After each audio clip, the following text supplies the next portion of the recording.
In the waning light of the Cretaceous sun, a titan treads through the floodplain.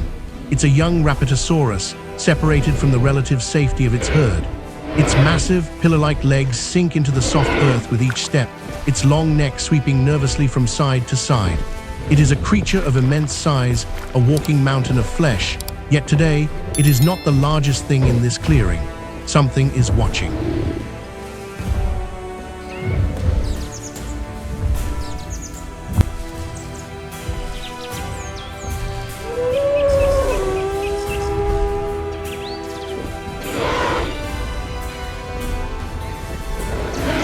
Concealed within a dense grove of ferns and cycads, another giant waits. This one is built differently, a low-slung, brutally powerful predator. Its hide, a mosaic of earthy reds and browns, renders it nearly invisible against the soil. Its breath is a low, controlled hiss, each exhalation a plume of steam in the humid air. This is Majungasaurus, the undisputed butcher king of this lost world. He is not a creature of speed, but of patience, and his patience is about to be rewarded.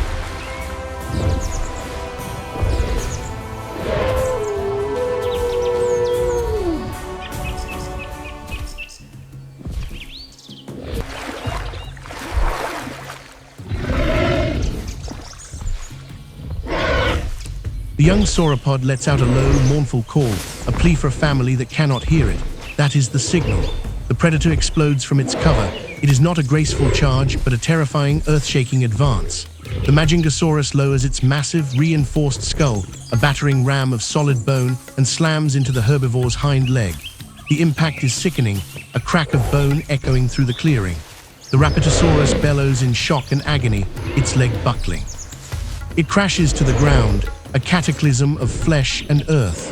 The hunt is not over. For the king of this island, the real work has just begun.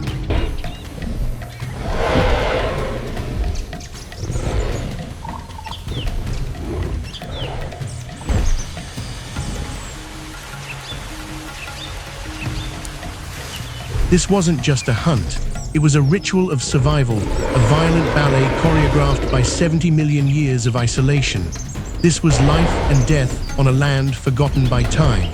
This was Madagascar.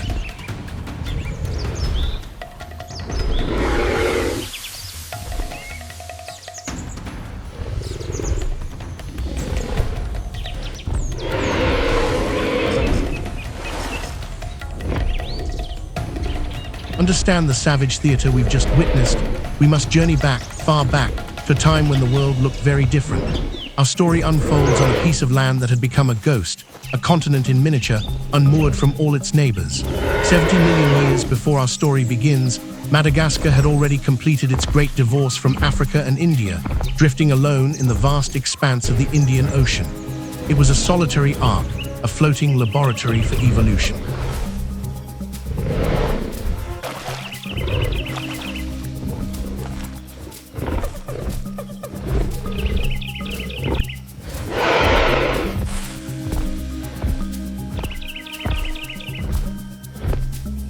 But this was no paradise. The island was a realm of violent extremes forged in a climatic crucible. The seasons were not gentle transitions, but brutal declarations of war. Suffocating droughts would bake the land for months, turning lush plains into cracked, desolate landscapes and mighty rivers into trickles of mud. The sun was a relentless tyrant, beating down without mercy, wilting the hardiest plants and driving all life in a desperate search for water.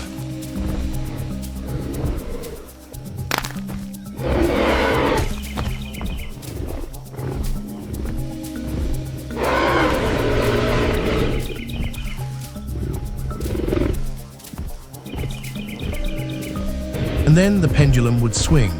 The skies would blacken, and the rains would come, not as a gentle, life-giving shower, but as a devastating deluge. A solid wall of water that would turn the parched riverbeds into raging, unstoppable torrents. These flash floods reshaped the island in an instant, drowning entire ecosystems, sweeping away the unwary, and leaving a trail of destruction in their wake.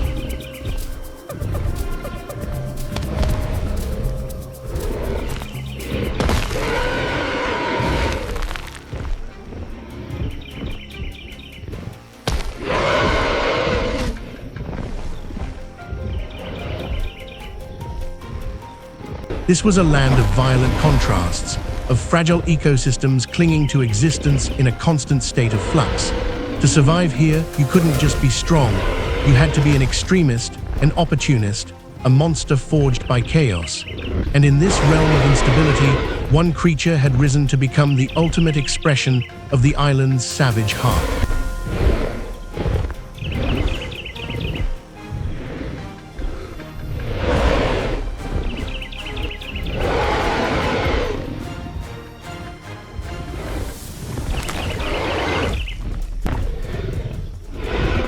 Meet Majungasaurus atopus. His name might not be as famous as Tyrannosaurus rex, but on this island he was God. Forget the image of a nimble, agile predator. Majungasaurus was a brawler, a walking fortress of muscle and bone. He dominated his domain not through speed, but through sheer, indomitable power. His body was a study in bizarre, brutal efficiency.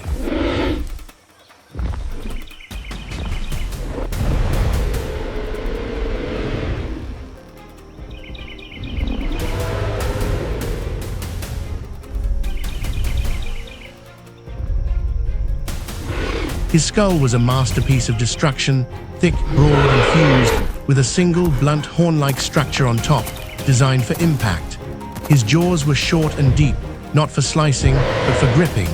His teeth were like serrated railroad spikes, evolved not to deliver a quick, fatal blow, but to seize hold of a struggling victim and simply not let go.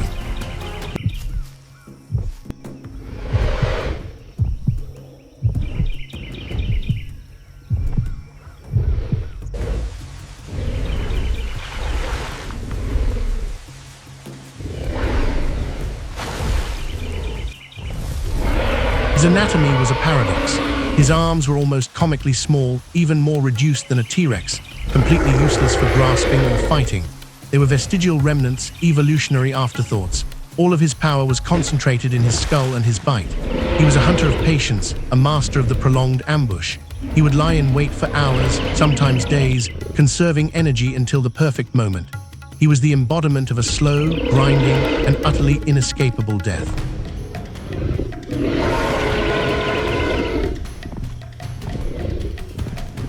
Wet mouth sounds, snapping jaws.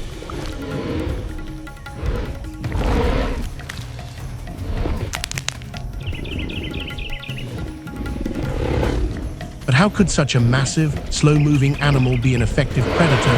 The secret lay within his bones. Paleontologists have discovered that his vertebrae were riddled with air cavities, a sophisticated system connected to his lungs. This wasn't just to lighten his skeleton. It was a highly efficient respiratory system, allowing him to process oxygen far more effectively than a mammal of similar size. It meant he had incredible stamina. While he couldn't sprint, he could persist, wearing down his prey through relentless tenacity. Once he locked his jaws, the battle became one of endurance, a battle he was built to win.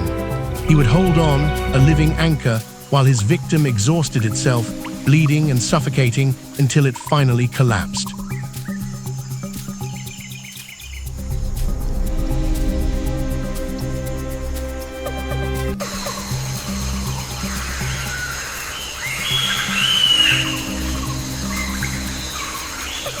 A continuous tracking one-shot take of the dense tropical jungle environment. Yet for all his physical prowess, his brain was relatively small and compact, suggesting limited cognitive abilities. He was a creature of primal instinct, not complex strategy. His world was simple: hunt, eat, survive. And in an environment as unforgiving as prehistoric Madagascar, survival sometimes required the ultimate taboo.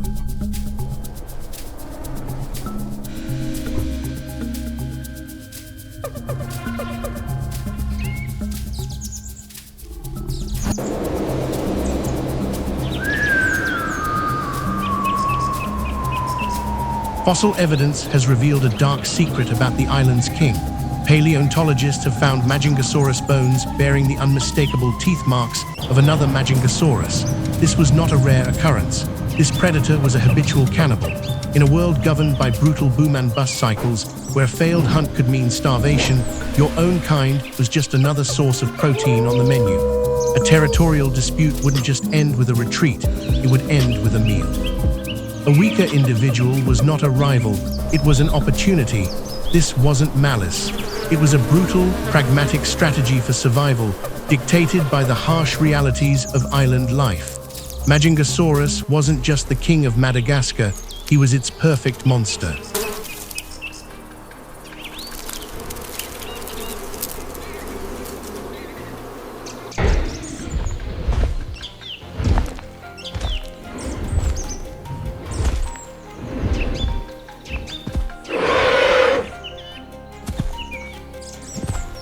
Every king needs a kingdom, and every predator needs its prey. Roaming the open floodplains of Madagascar were the herds of titanosaurian sauropods.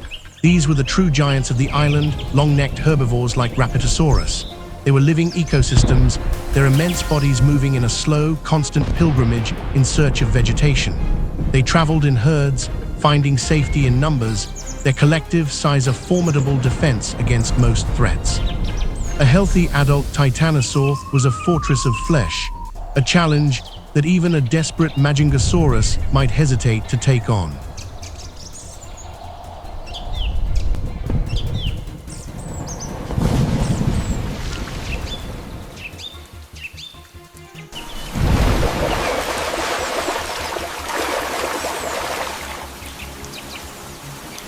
But this island had a way of breaking even the strongest. The extreme climate was the great equalizer. During the suffocating droughts, food would become scarce, forcing the herds to travel farther, weakening their bodies and straining their social bonds. The young, the old, and the sick would begin to fall behind, their slow, lumbering pace marking them for death. It was then that the shadow of the Majungasaurus would fall upon them.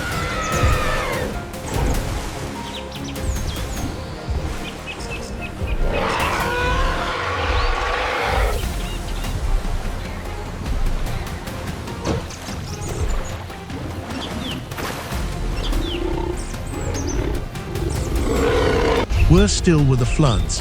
When the rains came, the plains would transform into treacherous quagmires and raging rivers. A herd could be decimated overnight, not by a predator's teeth, but by the indifferent power of nature. Individuals would get stuck in the deep, clinging mud, their immense weight becoming a fatal liability. Others would be swept away by the currents, their massive bodies tossed about like driftwood. For Majungasaurus, these cataclysms were a banquet. The carcasses of drowned or stranded titanosaurs provided a bounty of food, a crucial lifeline in a world of scarcity. He was a master of exploiting weakness, and on this island, weakness was everywhere.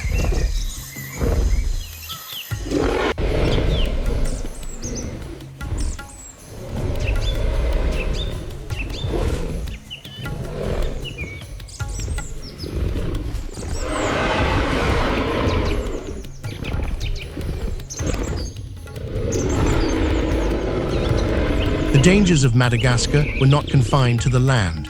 The muddy, slow-moving rivers and estuaries were the domain of another apex predator, a creature that made the waters a place of absolute dread.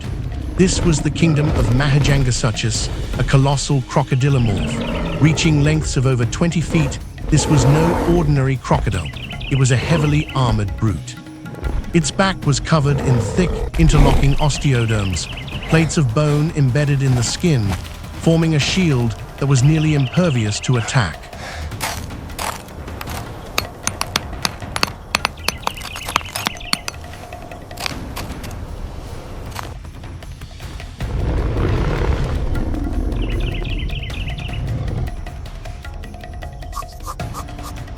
Look at the serration on this. Absolutely Its incredible. true weapon was its head.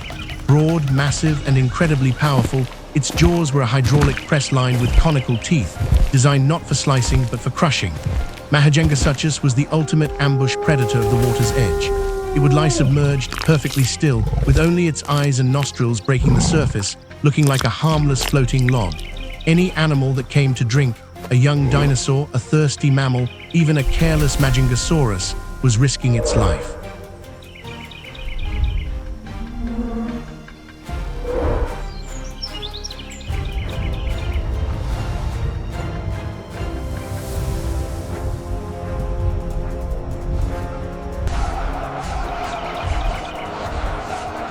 The attack was an explosion of water and violence. With terrifying speed, it would lunge, its crushing jaws clamping down on a leg or a snout, and drag its victim into the murky depths to be drowned and dismembered. In a world where water meant life, Majungasaurus ensured it also meant death.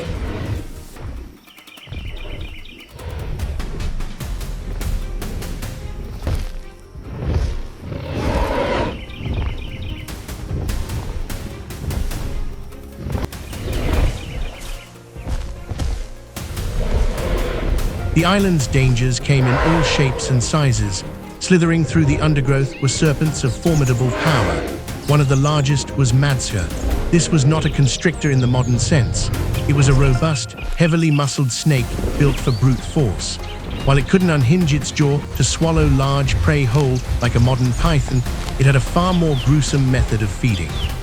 It would seize its victim in its powerful coils and use its sharp, recurved teeth to literally rip and tear chunks of flesh from the body. It was a slow, messy, and terrifying process.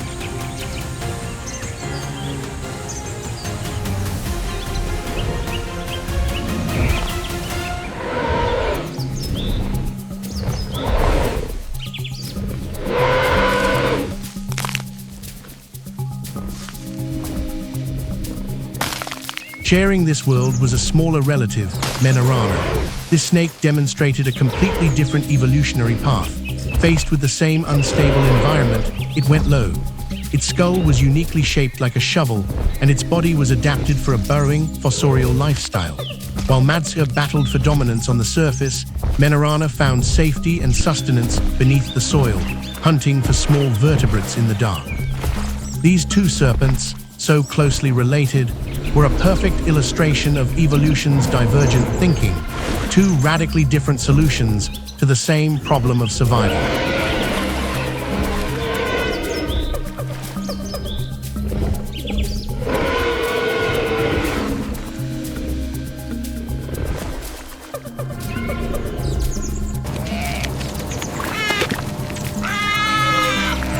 And then there was the island's most nightmarish ambush hunter, a creature that seemed to spring forth from a fever dream, Beelzebufo, the devil frog. This was no ordinary amphibian. This was a colossal predator, the size of a beach ball, weighing up to 10 pounds. Its hide was thick and almost armor-like, and its most terrifying feature was its cavernous mouth, armed with a set of powerful jaws unlike any frog alive today.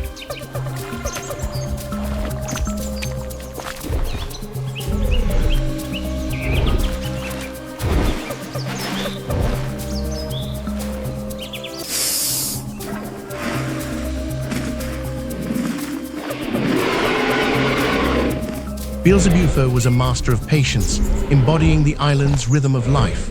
During the long, brutal dry seasons, it would encase itself in a cocoon of mucus and burrow deep into the mud, entering a state of suspended animation, waiting for the rains. When the monsoons finally arrived, it would emerge ravenous. It would sit, partially buried in the soft mud, a silent, warty lump in the landscape.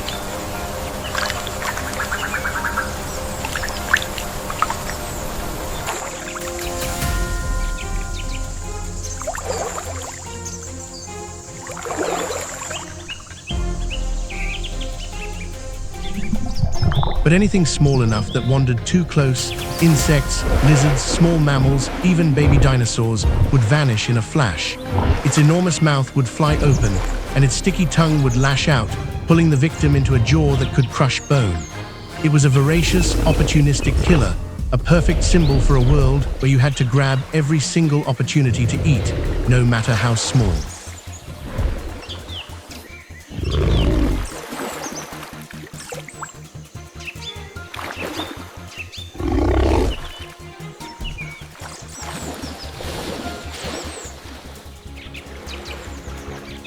The isolation of Madagascar didn't just create fearsome predators, it created evolutionary oddities, creatures so strange they defy easy categorization. Perhaps the most bizarre of all was Simosaurus, the pug-nosed crocodile. Imagine a crocodile but compressed. It was short, stout, and heavily armored, looking more like a walking box than a reptile. It had a remarkably short snout and a jaw filled with leaf-shaped teeth, similar to those of an iguana. This was a crocodilomorph, that had abandoned the carnivorous ways of its ancestors and become a dedicated herbivore.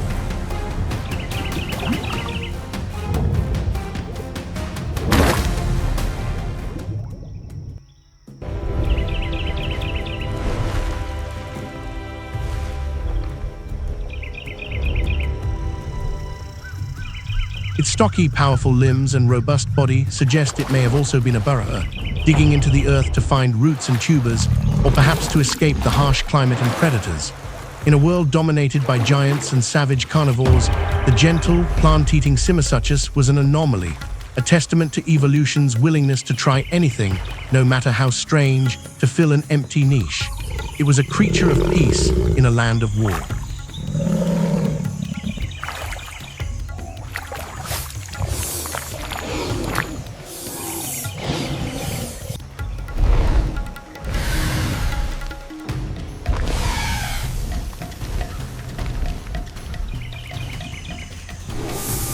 While the dinosaurs and crocodilomorphs ruled the day, another, more subtle evolutionary story was unfolding in the shadows. The mammals of Madagascar were not cowering, waiting for their turn. They were innovating, experimenting, and carving out their own successful ways of life. In the undergrowth lived Vintana, a creature roughly the size of a badger. Its fossils reveal enormous nasal cavities, indicating it possessed an exceptional sense of smell. While other creatures relied on sight and strength, Vintana navigated its world through scent, sniffing out insects, roots, and fallen fruit, all while staying hidden from the giants that walked the land. A vibrant ecosystem teeming with life.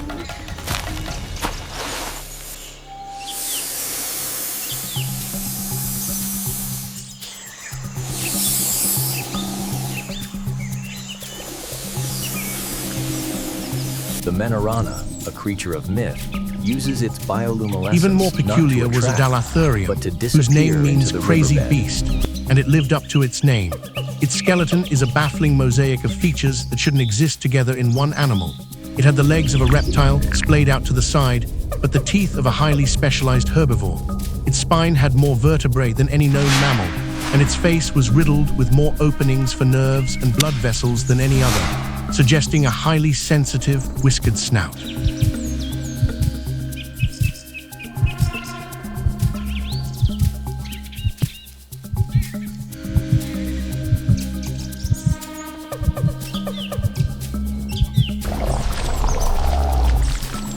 Adalathurium was a true chimera, an evolutionary experiment that could only have happened on this isolated island, a creature that broke all the established rules of mammalian evolution. These mammals, like Vintana and Adalathurium, were the unsung survivors, the inventors in the dark, proving that might wasn't the only path to success.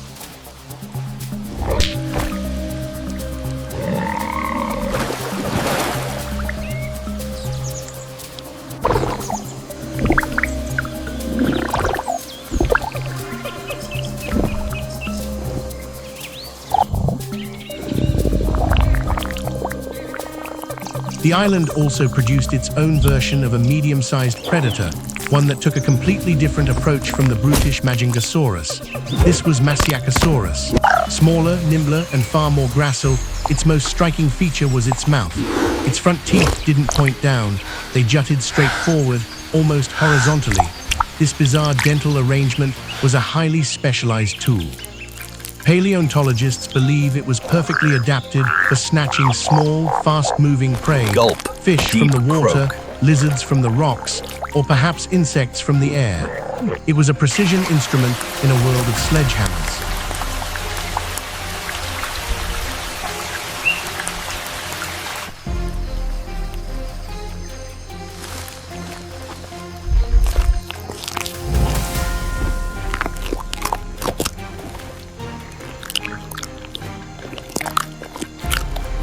Studies of its bone growth patterns revealed another secret to its success. It grew incredibly slowly, taking nearly a decade to reach its full adult size.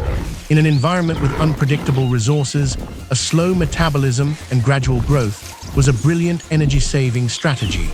Majungasaurus was the island's frugal hunter, a creature finely tuned to the constraints and opportunities of its unique home. Uses its boxy snout to sniff the air before settling on a meal of ferns.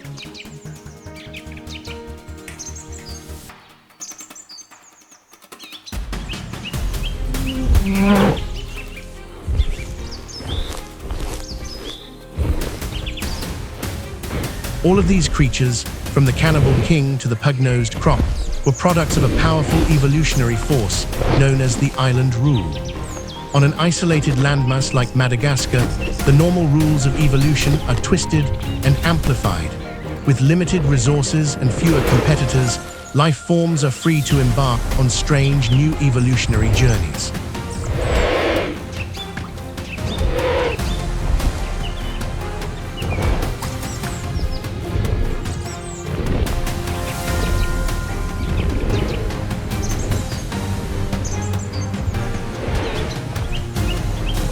Some creatures undergo insular gigantism, growing far larger than their mainland relatives. Beelzebufo and Majungasaurus are prime examples, becoming colossal figures in their respective niches. At the same time, other species experience insular dwarfism, shrinking in size to cope with the limited food supply. The titanosaurs of Madagascar, like Rapatosaurus, while still immense, were actually smaller than many of their gigantic cousins on the larger continents.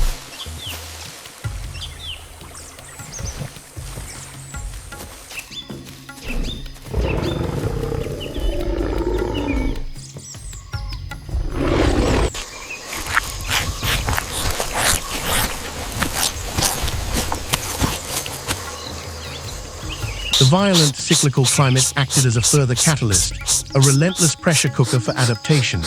Survival wasn't just about outcompeting your neighbors, it was about outlasting the environment itself. It forced radical strategies: burrowing, hibernation, cannibalism, specialized diets, and slow growth. Each species became a unique case study, a living monument to evolution's boundless creativity when left to its own devices. Madagascar wasn't just an island, it was a crucible where the extreme became the norm.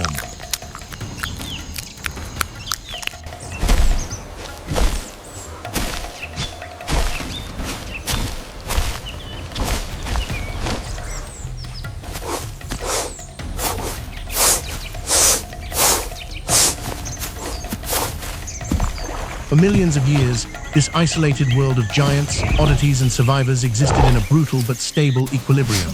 The cycles of drought and flood continued, the hunts played out, and life in all its strange forms endured. But the universe had a final, cataclysmic act in store.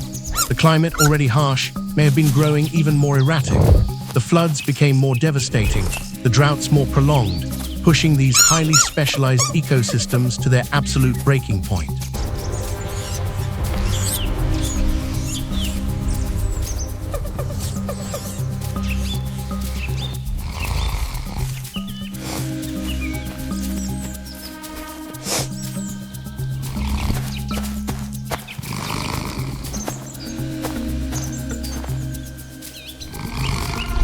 And then the sky fell. From the depths of space, a rock 6 miles wide, traveling faster than a speeding bullet, slammed into the planet in what is now the Gulf of Mexico.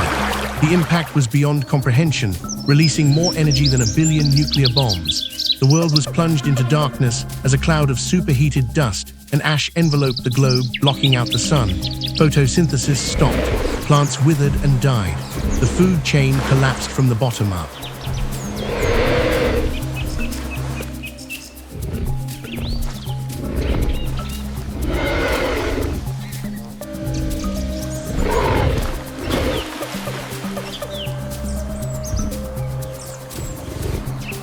On Madagascar, the end would have been swift and merciless. The titanosaurs, already stressed by the climate, would have starved within weeks. Without them, the mighty Majungasaurus was doomed. The intricate web of life, so beautifully and bizarrely woven over millions of years, was torn apart. The fire, the darkness, and the starvation that followed erased this unique world almost completely. The reign of the dinosaurs, the age of the island of lost gods, was over. It was a silent, empty stage, waiting for new actors.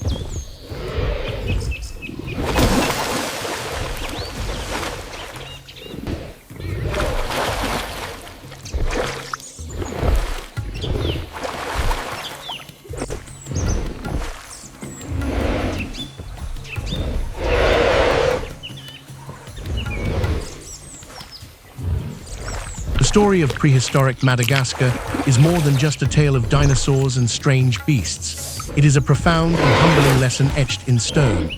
The fossils these creatures left behind are a testament to a world where nature, free from outside influence, experimented without limits, producing both terrifying monsters and beautiful anomalies.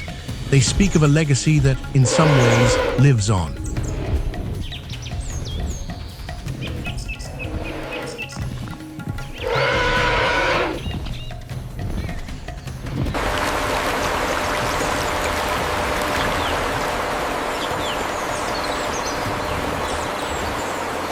The strange and unique animals that inhabit Madagascar today, the lemurs, the chameleons, the tenrecs, are the distant heirs of that chaotic past.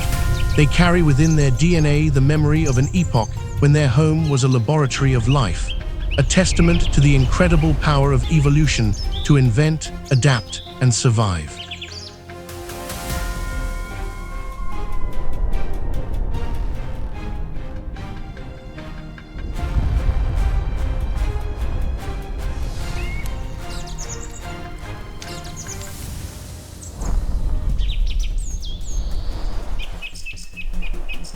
When we look at this lost world, what do we see? I believe we see a reflection of our own struggles, our own resilience. Life is often a battle against forces beyond our control, a dance between scarcity and opportunity. These creatures teach us that survival isn't always about being the biggest or the strongest. Sometimes it's about being the most patient, like Majungasaurus waiting in ambush.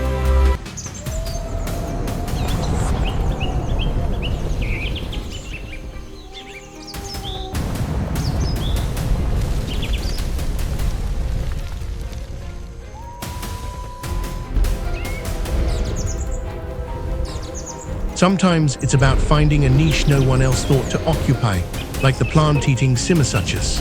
Sometimes it's about developing a unique skill, a specialized tool like the bizarre teeth of Majungasaurus. And sometimes it's about simply having the endurance to wait out the hard times, like Beelzebufo sleeping in the mud, waiting for the life-giving rain.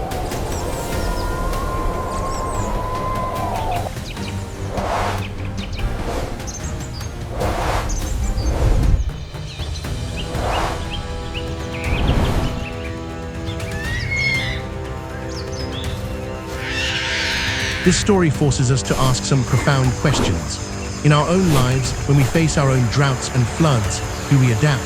Do we innovate? Or do we cling to old ways that no longer serve us? What unique strengths do we possess that can help us navigate our own challenging environments? The world of ancient Madagascar may be gone, but its lessons on resilience and the sheer, stubborn tenacity of life are eternal.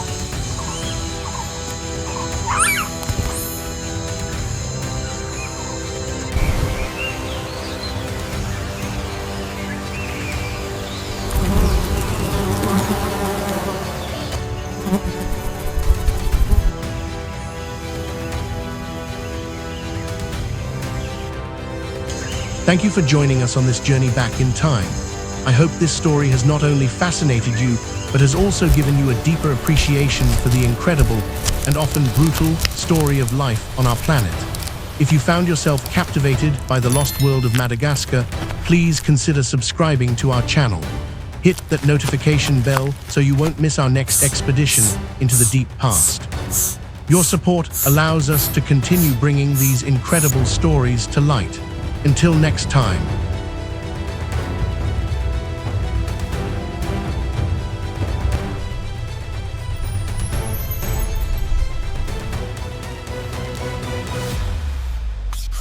Look at the size of that.